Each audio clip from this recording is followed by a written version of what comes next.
மார்கழி மாதத்தில் இந்த 5 விஷயத்த நம்ம பண்ணவே கூடாது. அது என்ன அப்படின்னா, காலையில் லேட்டாக எழுந்திரிக்கிறது. அதாவது சூரியன் உதிச்சதுக்கப்புறம் எழுந்திரிக்கக்கூடாது. ஏன் அப்படின்னா, அதிகாலை பொழுது ரொம்ப அமைதியாக இருக்கும். அது நம்ம மனசுக்கு நல்ல ஒரு அமைதியை தரும். லேட்டாக எழுந்திரிக்கிறனால நமக்கு மன அமைதி குறையிறதா முன்னோர்கள் சொல்கிறாங்க. 2வது விஷயம் கோபப்படுறது, பொய் பேசுகிறது, எதிர்மறையாக பேசுகிறது. இந்த விஷயங்கள்லாம் பண்ணக்கூடாது. ஏன் அப்படின்னா, மார்கழி மாதம்னாலே சுத்தத்துக்கான மாதமாக சொல்லப்படுது. அதனால் நம்ம மனசையும் நம்ம சுத்தமாக வச்சுக்கணும்.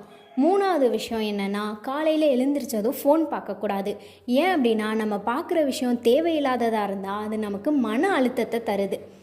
4வது விஷயம் என்னென்னா, காலையில் எழுந்திரிச்சதும் நம்ம நாளை ரொம்ப சத்தத்தோடு ஆரம்பிக்கக்கூடாது. அதாவது பாட்டு கேட்டுட்டு டிவியில் நல்ல ஃபுல் வால்யூம் வச்சு பார்க்குறது, இதெல்லாம் செய்யக்கூடாது. 5வது விஷயம் என்னென்னா, காலையில் எழுந்திரிச்சதும் விளக்கேற்றாமல் தெய்வத்தை வணங்காமல் அந்த நாளை தொடங்கவே கூடாது. இதை எல்லாத்தையும் நம்ம பண்ணாமல் இருந்தோன்னா நம்மளோட மார்கழி மாதத்தில் நமக்கு நிறைய நல்லது நடக்கும். இதே மாதிரி பல விஷயங்களை தெரிஞ்சுக்க நம்மளோட சேனலை ஃபாலோ பண்ணி சப்ஸ்கிரைப் பண்ணுங்கள். தேங்க்யூ.